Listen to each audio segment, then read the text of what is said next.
Metroid may not be Nintendo's most popular franchise, but it's still a fan favorite after nearly 40 years. In celebration of the long-awaited Metroid Prime 4 Beyond, we've put together a full recap of Samus Aran's Odyssey from the NES to the Switch. Samus is back. The origins of the Metroid saga can be found primarily in two places. The first piece of media to really dig into Samus's backstory in a meaningful way wasn't a video game at all, but the canonical Metroid manga. Released in 2003 and 2004, the two-volume miniseries reveals some important elements of the iconic protagonist's history. Samus Aran was a human born on a small mining colony. When she was 3 years old, the space pirates invaded her planet, killing her family and everyone else in the vicinity. This is the first of many encounters between Samus and the space pirate leader Ridley, as the pair will find themselves locked in a lifelong rivalry before long. Rescued by a compassionate bird-like race of creatures called the Chozo, Samus is taken to their colony planet of Zebes and given Chozo DNA to help her survive. Her combat prowess and abilities seen in the Metroid games were acquired during her childhood on Zebes. She eventually leaves to serve in the Galactic Federation Police. Metroid Dread reveals more about the creation of the Metroids. On SR388, where Metroid 2 and parts of Metroid Fusion will eventually take place, the Thoha tribe of Chozo created the Metroids to fight off the invasive X Parasite. After the Thoha lost control of the Metroids, they teamed up with the Malkin warrior tribe led by Ravenbeak. However, Ravenbeak planned to use the Metroids as bioweapons and rule the galaxy instead. Turning on the Thoha, Ravenbeak slaughtered the entire tribe, except for one member, Quiet Robe. The Metroid games don't go in order, but the first game actually is the first game, sort of. While Metroid, which debuted on the NES in North America in 1987, kicks off both the franchise and the ongoing saga, it's light on plot details. A full recount of Samus Aran's first big adventure didn't arrive until 2004, when a Metroid remake called Metroid Zero Mission released on the Game Boy Advance, and the manga arrived to fill in the gaps. While Samus is serving in the Federation Police, Ridley's team of space pirates attack Zebes. Disobeying her commanding officer, Adam Malkovich, Samus abandons her post and rushes to her adopted homeworld. There, she and her allies discover that things have gone sideways. The biocomputer called Mother Brain has deemed the Chozo, her creators, obsolete and taken control of both the pirates and the planet. Samus tries to stop the invasion along with her friends, but she suffers a PTSD attack when Ridley shows up. The mission fails, and the Chozo are either killed or forced to leave Zebes. I was so young and naive. A few years later, Samus has retired from her service and is working as a bounty hunter when the Galactic Federation gives her a mission. A Federation research vessel transporting Metroids from SR388 was attacked by the space pirates, who stole its cargo and took the creatures back to Zebes to breed them as weapons. Samus is the only person who can stop them, so she does. Samus storms Zebes, defeats Ridley and his robotic doppelganger, kills Mother Brain, and destroys the Metroids. That's the end of the story, right? Despite what the game might tell you, Samus's mission isn't totally accomplished.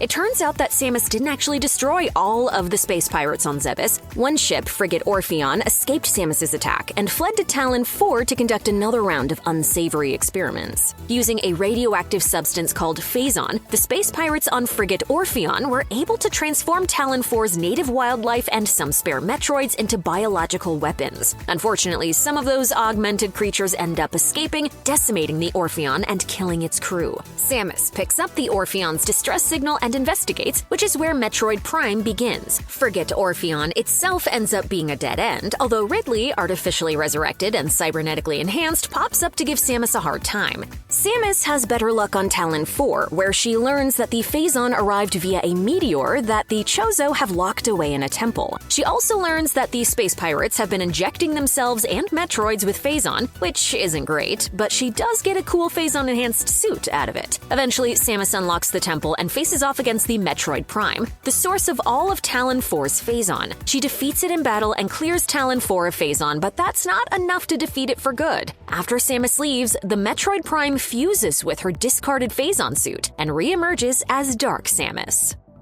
Samus's upcoming battle against Dark Samus gets put on hold for the DS-exclusive Metroid Prime Hunters, in which Samus travels to the Alembic Cluster to investigate a telepathic message at the Federation's request. The message, which is delivered in thousands of different languages, warns that, quote, the secret to ultimate power lies in the Alembic Cluster. Samus's mission is to either retrieve the presumed superweapon or to destroy it before it can fall into enemy hands. Problem is, Samus doesn't travel to the Alembic Cluster alone. The message is also intercepted by 6 of the galaxy's most fearsome bounty hunters, each of whom want the ultimate power for themselves. To complicate things further, Samus eventually learns that the Alembic people were a peace-loving race who were driven to extinction when they were attacked by a creature called Gorilla. The last surviving Olympics sacrificed themselves in order to lock Gorilla away, but the monster had a backup plan. It turns out that the psychic message was sent by Gorilla itself in an attempt to secure its freedom. While fending off her peers, Samus tracks down 8 artifacts and unwittingly opens Gorilla's prison, the Infinity Void, forcing the bounty hunters to put aside their differences to take Gorilla down. They finish the job with some help from an old Alembic weapon and head home empty-handed.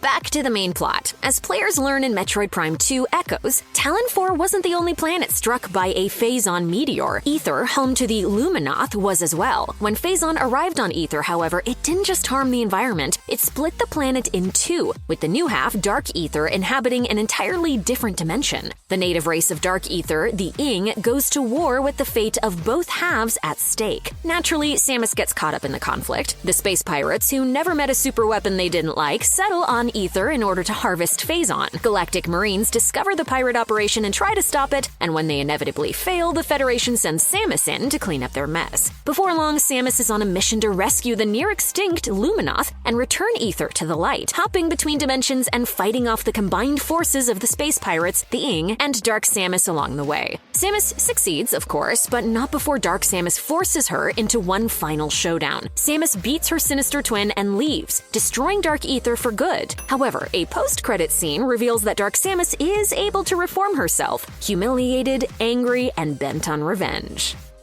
If Metroid Prime and Metroid Prime 2 were mere skirmishes, Metroid Prime 3 Corruption is all-out war. The space pirates have reformed under Dark Samus's leadership. Phazon meteors called Leviathan seeds are striking planets all over the galaxy. The Federation's mother brain-like organic computers, the Aurora units, are falling prey to a Phazon-based virus. All of this comes to a head on the planet Norian, where Samus and her fellow bounty hunters repel a space pirate attack and stop a Leviathan seed from destroying a Federation base. It has some unfortunate effects, though. Welcome back, Samus. You've been asleep for quite some time. A month, to be exact.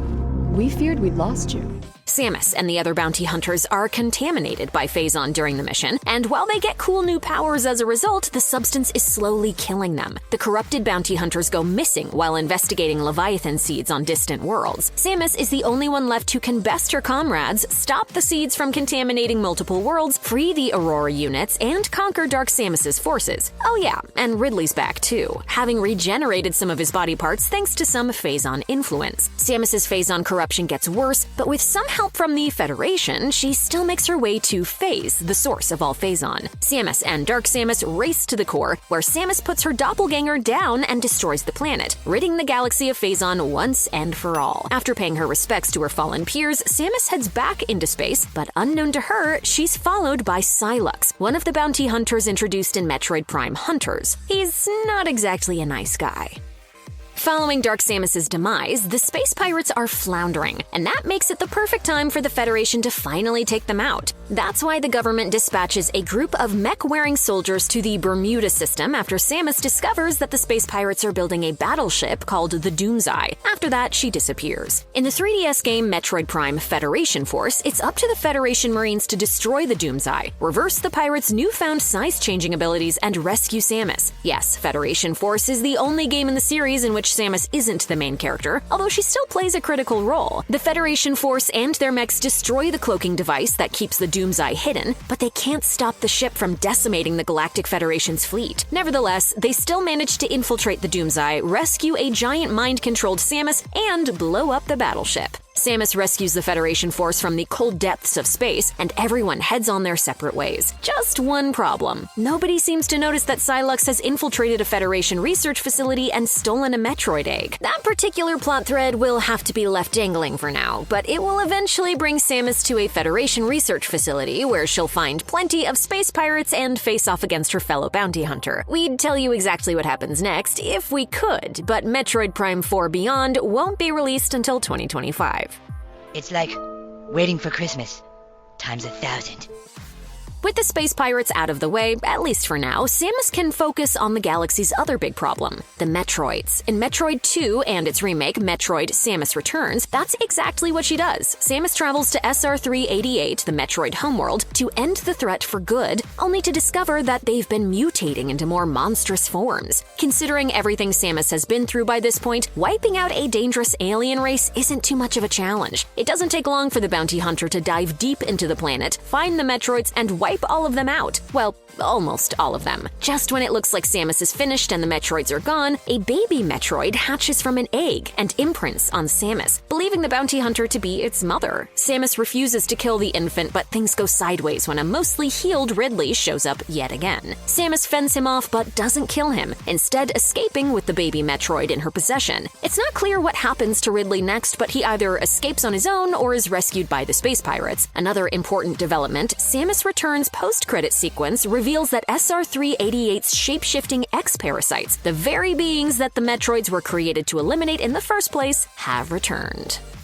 Samus saved the baby Metroid, but her maternal instincts have a limit. Instead of raising it as her own, Samus donates the infant to a Galactic Federation space station for research. That seems like a good idea until Ridley attacks the station and steals the Metroid, taking it back to Zebes. In Super Metroid, Samus returns to Zebes again to stop Ridley and the pirates, only to discover that they've rebuilt their entire base and made more Metroid cloning facilities. Mother Brain resurfaces too, and while it's not clear how, there are two possibilities. Either the space pirates rebuilt her, or as Metroid Prime 3 implies, the new Mother Brain might be an advanced Aurora unit. Either way, she's back and up to no good. It takes Samus a while to find the baby Metroid. In the meantime, it grows to a gigantic size, failing to recognize Samus when they reunite. The baby attacks but realizes its mistake before killing Samus. It sacrifices itself to help Samus defeat Mother Brain, a noble act that unfortunately dooms the entire planet. Samus barely escapes before Zebes explodes, taking Ridley, the Metroids, the space pirates, and the last remnants of the Chozo with it.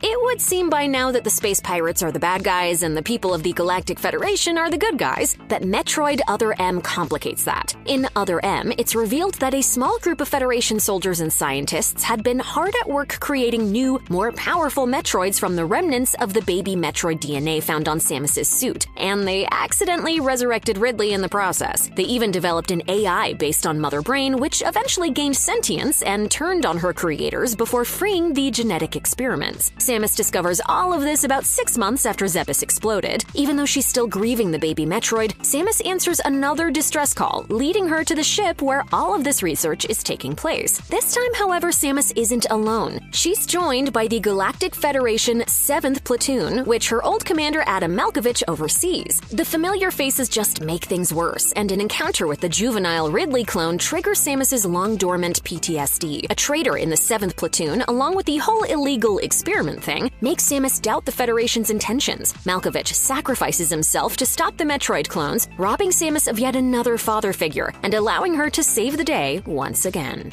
Adam, thank you. Leave the rest to me.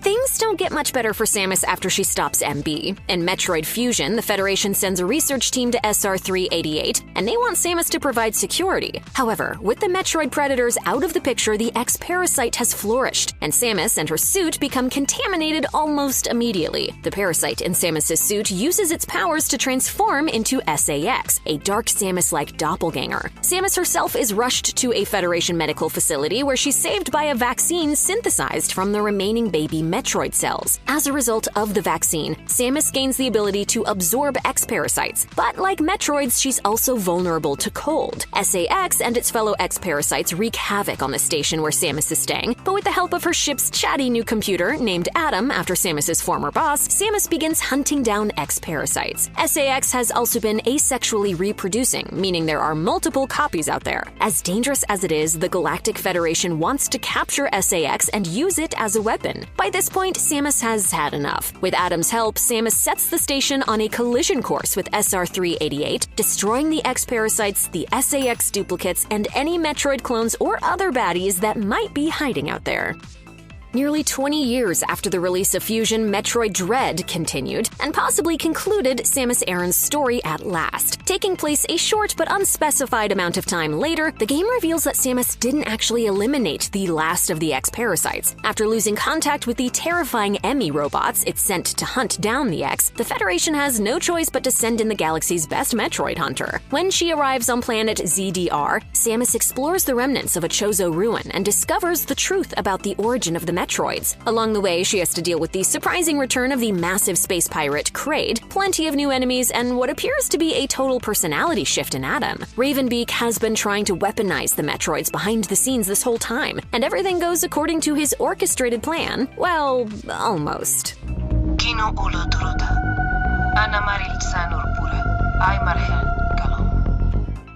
Ravenbeak also turns out to be the one who reprogrammed the Emmy to lead Samus to the planet in the first place. Knowing that there were not any other Metroids left, he was planning to use Samus's Metroid DNA to revive the Metroids and take over the galaxy. He almost got away with it, but the foreign DNA in Samus turns her fully Metroid, complete with new armor. Using this newfound power, she manages to defeat Ravenbeak and cause the destruction of ZDR. As she boards her ship, Adam tells her she cannot pilot it in her current Metroid form, lest it be drained of all its energy. Thankfully, the ghostly presence of Quiet Robe appears before revealing itself to actually be an X. The parasite combines with Samus, eradicating the Metroid within and returning her back to normal. This allows her ship to fly without losing all its power, and the triumphant hero pilots her ship away from the destruction of ZDR. The end of Metroid Dread ties many threads from the franchise together and brings it to a place that could potentially be a final ending. Even though Metroid Prime 4 Beyond is the newest installment in the series, it doesn't actually seem to take place at the end of the timeline. Whether or not Samus finally retires after all this, Dread definitely brings her arc full circle. During his final confrontation with Samus, Ravenbeak reveals that half of the Chozo DNA given to her during her childhood belonged to him. It's a Star Wars-style twist that places Ravenbeak at Samus's origin, meaning that his death brings closure and a sense of finality to this chapter of her life. Now that Samus and her fans have all the answers they could possibly need about where the Metroids and X come from, this particular plot thread seems to have ended. The saga of Adam is tied up too, as another late-game twist reveals that the computer claiming to be Adam that helps Samus through the game was actually Ravenbeak the whole time. This was part of the ploy to get Samus to become as powerful as possible so that he could create the strongest possible Metroids when he cloned her DNA. At the end of Dread, the real Adam AI makes an appearance in Samus's ship, and the two escape together in the explosive finale. Perhaps they can finally enjoy each other's company.